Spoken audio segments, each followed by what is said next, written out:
Hey everyone, this is Terim and we are going to study stream of consciousness with reference to Mrs. Dalloway. So, comes to its introduction. The very first thing is the technique of stream of consciousness. Actually ये एक narrative method होता है जिसके ज़रिए से हम क्या करते हैं, हम मल्टीपल थॉट्स फीलिंग्स को डिपिक्ट करते हैं जो कि एक इंसान के माइंड से गुजरी होती हैं. अगर हम मिसेस डेलोवे की बात करते हैं तो वर्जीनिया वुल्फ जो है ना, actually she employs this technique to provide the readers with intimate access to her characters' inner lives, capturing the inner thoughts and the flow of their content. Okay, the second step is focus on inner lives and fragmented thoughts. So inner life जो होती है ना, वो इंसान की अंदरूनी ज़िंदगी होती है. लाइक वो लाइफ जो वो किसी को डिपिक्ट नहीं करता, वो लाइफ जो हिडन होती है किसके अंदर, उसके खुद के अंदर ही. एक इनर सेल्फ जो कि बिल्कुल हाइडियस होता है सबसे. एंड फ्रेगमेंटेड थॉट्स हम बोलते हैं टूटे फूटे ख्यालात. लाइक एक अब अगर हम प्रेजेंट में हम जी रहे हैं ना, हम हमें पता है हमारे पास्ट में क्या हुआ है, हम सोच रहे हैं उसको भी, और हम अपने उसी पास्ट और प्रेजेंट का मिक्सचर लगा के हम अपने फ्यूचर को भी एक आप कह लें कि हम उसको प्रेजेंट करते हैं अपने आप को कि हाँ फ्यूचर में ये पॉसिबिलिटीज़ हैं, ये प्रोडिक्शन हम करते हैं अपने आप की. So this is what we called fragmented thoughts, टूटे फूटे ख्यालात. सो एक्चुअली वुल्फ्स नरेटिव जो है ना, वो हमें क्या करता है, ये जो वो साइकोलॉजिकल लैंडस्केप जो है ना उसके करेक्टर्स का, वो हमें डिपिक्ट करता है.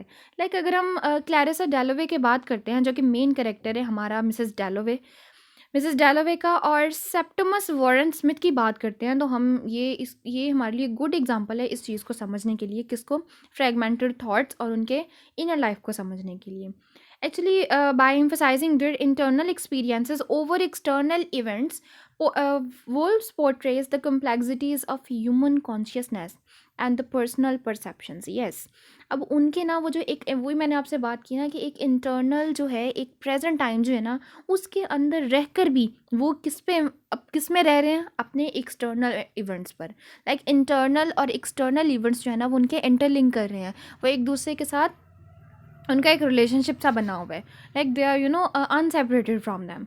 Okay, so next one is the exploration of subjective experience and non linear time. Yes, the novel reflects the fluid nature of time as experienced subjectively. Yes, अब ये जो है ना हमारे पास जो हमारा नॉवल है ना, वो fluid nature of time.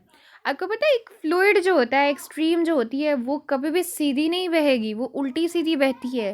Like अगर कोई पत्थर आ गया तो पानी ऊपर को जाके नीचे उगाएगा. दिस इज़ व्हाट ये हम कह सकते हैं कि स्ट्रीम ऑफ कॉन्शियसनेस में इसी तरह है कि हमारे थॉट्स जो है ना, वो मूव करते हैं एक से दूसरी साइड पे, दूसरी साइड पे तीसरी साइड से, और तीसरी साइड पे then so on. So yes, हम अगर हम इसके फीचर्स की बात करते हैं, interior monologue and free indirect discourse होता है. लाइक हम देखते हैं कि वुल्फ जो है ना, उसने बहुत मास्टरफुली ब्लेंड किया अपने करेक्टर्स के थॉट्स का, किस में, with the third person narrative.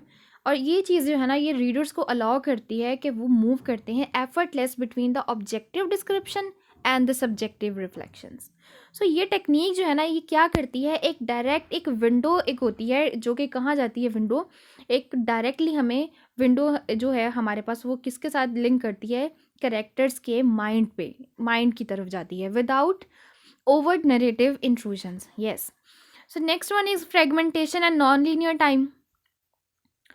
अब यहाँ पे हम देखते हैं कि जो नरेटिव स्ट्रक्चर है ना, वो किस तरह का होता है, वो डिसजॉइंटेड होता है किस तरह, और एसोसिएशन जो होती है ना, उसकी नेचर जो होती है इसकी, वो ह्यूमन थॉट के साथ बिल्कुल मिल जाती है.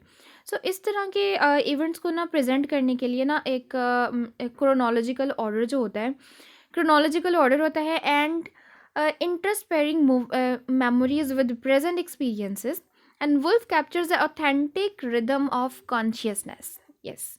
The next one is themes of alienation and mortality. सो इसमें अगर हम देखते हैं ना, तो थ्रू द इनर डायलॉग्स जो थे करेक्टर्स के, like Clarissa Dalloway and Septimus, Woolf explore the profound themes of existential isolation and search for meaning. Yes, अब जो उनकी एक आइसोलेशन है ना, उनकी एग्जिस्टेंशियलिज्म जो है, उनकी एक एग्जिस्टेंस, एक सेपरेट एग्जिस्टेंस जो है, वो क्या करती है, वो उस हमें नज़र आता है उसमें, जो कि एक मीनिंग को तलाश कर रही है. And the omnipresence of death, these contemplations reveal the character's deepest fear and desires. Actually, I have missed one point, that is multiple perspectives. Let's talk about let's talk about it. So ये हमारे पास आ जाता है that multiple perspective होते हैं. Like novel जो है ना वो शिफ्ट कर देता है, और वो फोकस किस पे करता है, एकदम से शिफ्ट कर देता है एक पॉइंट से दूसरे पॉइंट तक. अब वो फोकस करता है वेरियस बहुत सारे करेक्टर्स के दरमियान में. वो हमारे जो पर्सपेक्टिव हैं वो रिलाई करते हैं with distinct thoughts and perceptions. ये मल्टीप्लिसिटी जो होती है ना, ये व्यू पॉइंट्स जो होता है, ये क्रिएट कर देता है एक रिच टैपेस्ट्री किस चीज़ की, ह्यूमन एक्सपीरियंसेस की. और एक हाईलाइट करता है interconnectedness and isolation inherent in society. Yes, the last one is use of symbolism and everyday observations. So actually यहाँ पे हम ये कह सकते हैं लाइक इसमें आप कह लो कि एक इस तरह की चीज़ें जो कि सिंबलिज्म को यूज़ किया जाता है, एवरीडे ऑब्जर्वेशंस को यूज़ किया जाता है किस चीज़ को, अपने थॉट्स के डिपिक्शन के लिए. सो ये जो है ना, ये हमें इस थ्रू आउट द नॉवल ना, ये हमें दो चीज़ें बहुत नज़र आती हैं कि एवरीडे ऑब्जर्वेशंस हैं, उसको फिर रिलेट किया जा रहा है पास्ट के साथ. पास्ट इवेंट में ऐसे हुआ था, अच्छा प्रेजेंट में ये हो रहा है. ओके, सो हम नेक्स्ट अगर जाते हैं तो अब हमारे पास purpose and the effect. Focus on subjective realities over plot. So, actually, it emphasizes on subjective realities over plot by prioritizing characters' internal experiences. Wolf challenges traditional narrative structures. Yes, अब वो जो एक ट्रेडिशनल narrative structures जो थे ना, उनकी break down हो गई थी. लाइक एक न्यू टेक्निक जो थी वो इंट्रोड्यूस्ड हो चुकी थी, और अब राइटर्स ने क्या किया था, उस टेक्निक को फॉलो करने लग गए थे. एक्चुअली अगर हम देखते हैं तो हमें समझ आता है, लाइक अगर हम उस टाइम की बात करते हैं तो वर्ल्ड वॉर 2 जो थी ना, उसने वर्ल्ड वॉर्स ने ना इतना ब्लड शेड देखने के बाद राइटर्स के जो एक नरेटिव्स जो थे ना, और उनके मतलब वो सब शैटर्ड हो चुके थे, ट्रेडिशनल ब्रेक डाउन हो चुकी थी. और अब जो लोगों ने ना सिर्फ एग्जिस्टेंस पे क्वेश्चन करना शुरू कर दिया था. अब उनके जो थॉट्स जो थे ना, उनका जो फ्लो जो था, अब वो उस पर बात करने लग गए थे. लाइक अब टोटली एक मॉडर्निस्ट राइटिंग टेक्निक आ चुकी थी, जिसको हम स्ट्रीम ऑफ कॉन्शियसनेस बोलते हैं. Okay, the next one is enhances psychological realism. Yes, the stream of consciousness technique provides an authentic portrayal of the mind's workings, capturing the spontaneity and complexity of thoughts. This realism fosters a deeper empathy and understanding between readers and the characters. Yes, actually ये हम इस तरह कहते हैं कि ये like जिस तरह अब हमारे करेक्टर्स जो हैं इस नावल में, जिस तरह वो सोचते हैं ना, एक्चुअली सेम वही केस अब हम लोगों के साथ भी है.